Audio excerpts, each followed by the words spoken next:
Welcome back. As President Trump headed to Singapore on Air Force One, he blasted the Canadian Prime Minister. This is the tweet, quote, Justin Trudeau of Canada acted so meek and mild during our G7 meetings, only to give a news conference after I left saying that U.S. tariffs were kind of insulting and will not be pushed around. Very dishonest and weak. Our tariffs in response to his 270% on dairy. To weigh in, our talk radio panel, Chris Stigall, heard in the city of brotherly love, where evidently he was able to find his suit jacket finally, and Garland Nixon on the dial here in Washington. Gentlemen, nice to see you. Chris, we know the president's supporters love the tough talk. They love a president who's seen as fighting back either at home or on the world stage. Counterpunching, they call it. Do they distinguish between punching at our allies and punching at our adversaries? It seems like all the right people, if you're a Trump supporter, all the right people are really ticked off this morning.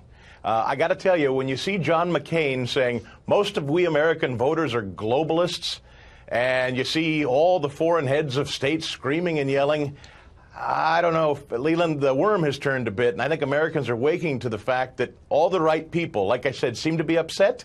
And so while, look, we don't know the details and nothing's in stone, I don't think you're going to find a lot of Americans that say, oh, gosh, we ought to spend more time considering what Canada wants. What's making Canada unhappy? Well, it's not really our nature. On that note, Garland, there were a lot of Democrats you could add to Chris's list of people who were upset this morning. Dianne Feinstein on some of the Sunday shows sort of almost seeming to lose their mind over how the president was treating the Canadians. But the Democrats don't seem to be making any headway off of being so angry about that.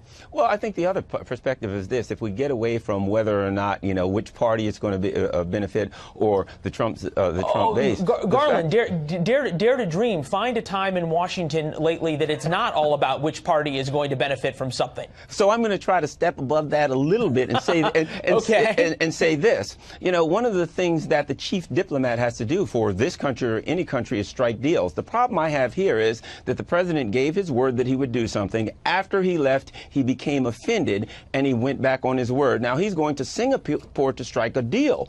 If there's one thing that international diplomacy requires, it is stability.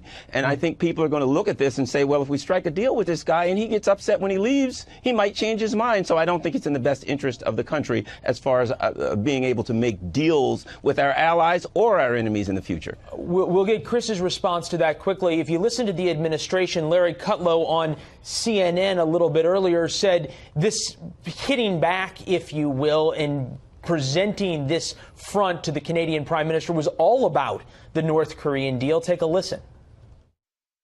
I personally negotiated with Prime Minister Trudeau, who, by the way, I basically liked working with, but not until this sophomoric play. Here's the thing. He really kind of stabbed us in the back. Question, Chris, for you. Such tough language about the Canadians, but you see what the Chinese are doing, whether it be hacking into our military warfare plans, as they just did with the U.S. Navy, whether it be on ZTE and some of the things that company did, or their other mobile phone companies. We don't see that kind of harsh rhetoric against the president of China. We see it against the president, or the prime minister, rather, of Canada. Oh, I think Trump has had a lot of harsh rhetoric towards China. Look at what China effectively did to bring us to Singapore. Don't discount how much China had to do with bringing North Korea to the table in this upcoming summit, because they knew Trump was a guy who said... Did the U.S. give up too much to China to have the Chinese do that? Oh, I don't know that we've given up anything yet. The ZTE deal. Well, but if it means we're sitting down to the table now with North Korea and we're talking about a potential, nuclear summit that could turn into a peace accord for the Korean Peninsula, I don't know, give and take. Something else I'll say, Trump has consistently, much like domestically, when he's talked about, the border situation, all he wants is a secure border, and he's willing to grant the DACA folks, the Dreamer folks, what the Democrats want. They won't secure the border. Similarly with Canada and these other nations, all Trump said, no tariffs, and we'll sign a deal. They won't take a no tariffs deal. Why is that exactly? All right, Garland, you get the last word if you have an answer for that one. Well, I think that we're going to see how this affects the upcoming deals. I think what we're looking at now is a lot of countries are going to be looking at the Russias and the Chinas and saying, you know what, maybe making a trade deal with them is more stable. I may not be able to trust them on some things, but at least they're keeping their words on trade, and it's going to hurt us because we are in competition with these countries when it comes to international trade. We've certainly seen the Chinese expanding in Africa and South America as well, especially down near the Panama Canal. Gentlemen, appreciate both of you being here. Always good to see you, Chris. Suit jacket or not, buddy. We'll see you soon. Looks good. There you go. Fallout from the G7 summit continues as President Trump again calls out Canada and other key U.S. allies on trade. The president tweeting, "Sorry, we cannot let our friends or enemies take advantage of us on trade anymore. We must put the American worker first." Griff Jenkins is live in Washington. Griff, good morning.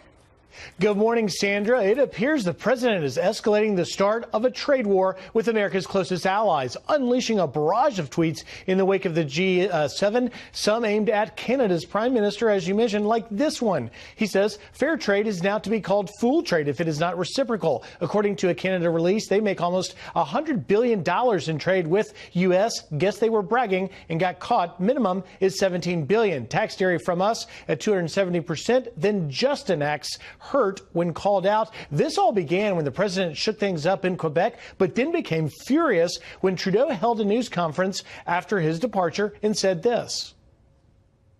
Would be with regret, but it would be with absolute certainty and firmness that we move forward with retaliatory measures on July 1st, applying equivalent tariffs to the ones that the Americans have unjustly applied to us. Canadians, we're polite, we're reasonable, but we also will not be pushed around. That prompting the president to withdraw his agreement to the group's communique and infuriating administration officials with harsh words coming from the president's trade policy advisor, Peter Navarro. There's a special place in hell for any foreign leader that engages in bad faith diplomacy with President Donald J. Trump and then tries to stab him in the back on the way out the door. And Sandra, the fallout continues with G7 leaders like Germany's Chancellor Angela Merkel calling the situation, quote, depressing and vowing tariff retaliation as well. Perhaps one positive note, overnight trading was mostly up in the euro, getting a bounce despite heightened worries over this what would be a... Robert De Niro set off an S-storm at the Tony Awards by saying F Trump, and the liberal Hollywood crowd giving a standing ovation, cursing out the president. But the coverage of President Trump and what happened at the G7 summit in Quebec, not all that different. I mean, minus the cursing with a little more subtlety. But really, there's a lot of blank Trump notes in the coverage. Now, I'm not saying that what the president did obviously alienated some of America's allies, used very tough talk and personalized the battle over tariff, especially with Justin Trudeau. I'm not saying that's not a huge story. And I'm certainly not saying the president doesn't deserve his share of criticism for the way he handled it. But there seems to be, in some of the straight news stories and among some of the commentators, a sense that the president is not, using his negotiating style to try to protect American workers and get a better deal and maybe in the end he'll compromise. It's just like the guy's unhinged, he's crazy, this is what he does. He's nicer to our adversaries than he is to our allies. And I just wonder whether or not it amounts to a big middle finger. I mean, here's a column in the New York Times by David Leonhardt.